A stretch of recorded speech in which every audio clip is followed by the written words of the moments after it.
Hello everyone, I'm Bad Pan, the bat who feeds the crocodile. In today's video, we're gonna see how to create a jump scare on trigger. This video was actually suggested by our dear friend with this ID. Hope all the very best for you wherever you are. This video will be put inside a series of videos covering Unity tips and tricks. I published my retro horror game called Fractured Psyche. It's a psychological horror game. If you guys are into this stuff, you can actually download it with a link in the description. It's both on Windows and Android. All the files used and created in this video are available on my GitHub. You can get to it again with a link in the description. With all that being said, let's put on the mask and begin. In our scene, we have an FPS controller from the Unity standard assets, so we can move around in this world. We have an office chair, which is deactivated at the moment.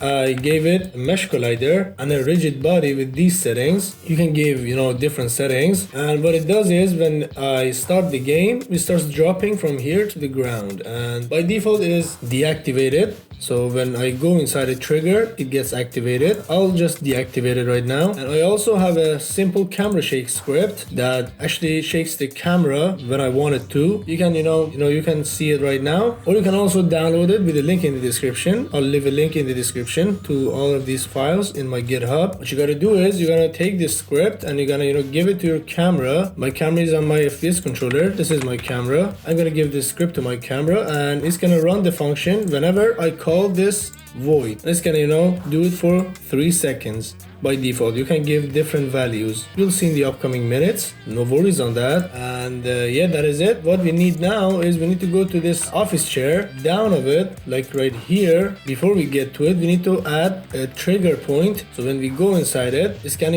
activate this and it's gonna drop and it's gonna play this jump scare sound that I downloaded.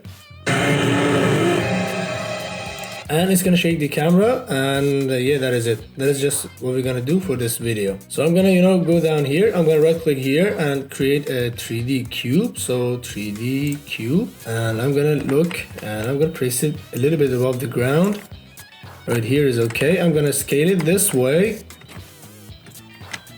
and a little bit like this way maybe.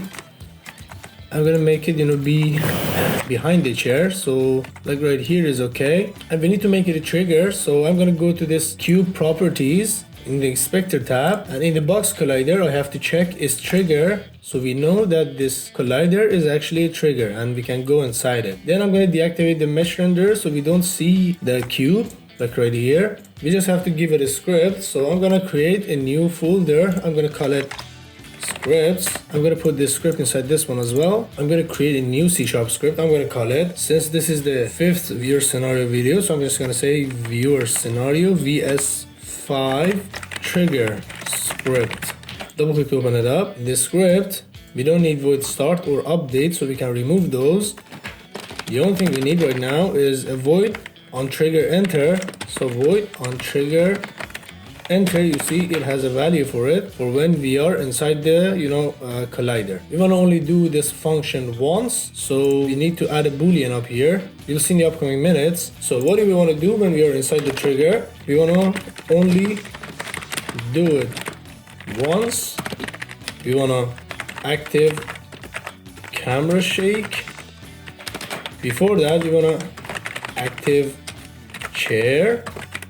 After we active camera shake, we want to active jump scare audio, and I think that is everything we need. So we'll make them step by step. So how to only do it once? For that, we can make a boolean. We're gonna say we can make a private boolean.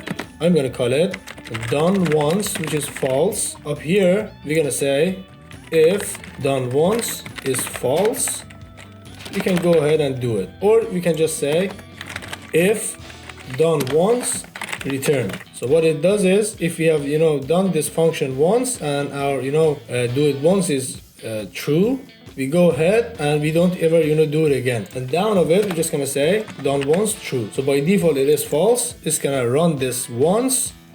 When it gets here, it gets true, and the second time it's gonna do it, it won't do it again because it is true. And if it is true, it's gonna return and not do the rest of the functions. So that was for only do it once. It says active chair. So how do we activate the chair? So we need a reference to our chair. We get a reference with serialized field, private game object. I'm gonna call it chair underline GO, which stands for game object. And what we're gonna do is we're gonna say chair go.set active true, and it's gonna drop our game object down. Before continuing with the rest of the scripts, I'm going to create an audio source and I'm going to give this jump scare audio to it. So I'm just going to create an empty object. I'm going to call it audios, and I'm going to just drag and drop this audio here. It's going to automatically create an audio source. If it didn't, just add component audio source and just drag and drop your audio clip here. Uncheck play on awake because we don't want to play on awake. We just need a reference to it in our script. So inside our script, I'm gonna again say serialize field private audio source.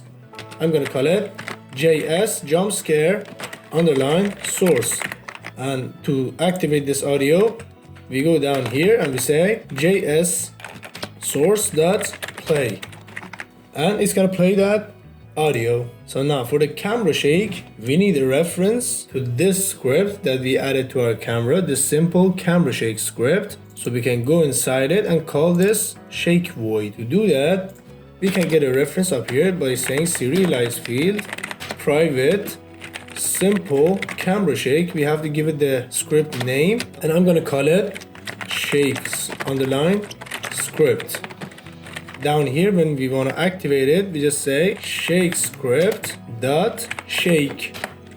So what we're doing is we are calling this script, and inside this script we're calling this public void. It is public because we can access it from other scripts. This is the other script. Let's again see what we did in this script. We told it to only do it once. We activated the chair when we're inside that trigger. Then we activate the camera shake, and then we activate the jump scare.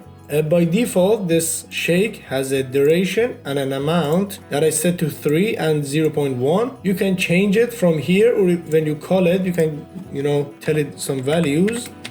For example, 0.2f is completely okay, but I'm gonna, just leave it at default. So it is like 3 for the duration and 0.1 for the amount. And yes, that is it. We can go ahead and check it out. So we're gonna select our cube.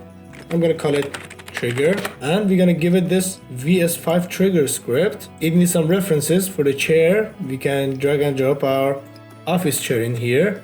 By default, this office chair should be deactivated, so I'm going to deactivate it. And it needs a audio source. For that jump scare source, you can give it this audios thing that we created. And for the shake script, you can drag and drop your camera because it is the object with this script. You can click on this circle to find it. Now that everything has been given, we can go ahead and check it out.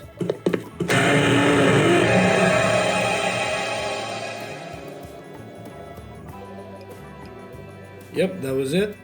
This, camera shake actually added a lot of tension for this scene. As I mentioned in the intro, this video was actually suggested by our dear friend. Thank you for this awesome suggestion. I hope this video actually helped you and helped our other friends. I tried to, explain it as simple as possible. I hope you guys enjoyed this video. If you did, a like would be very amazing. You can subscribe to see more contents like this. You can tell me anything in the comment section below, maybe suggestions, any opinions you have, anything you want to say in the comment section. I would be very happy to answer it. Sometimes YouTube doesn't show me the comments in my, YouTube studio, and I go to my, videos comment section and I see some comments out there and I answer it, and I get a lot like a little bit sad because YouTube won't show me the comments. I always try to answer all the comments. I don't know why YouTube has this bug. I hope they fix it because I want to answer all the questions and anything you say. It is an honor for me to answer you guys. You guys are all my friends. I'm so happy to have you guys. Sorry for talking too much. Hope all the very best for you. Thank you for watching, and I'll see you in the next video.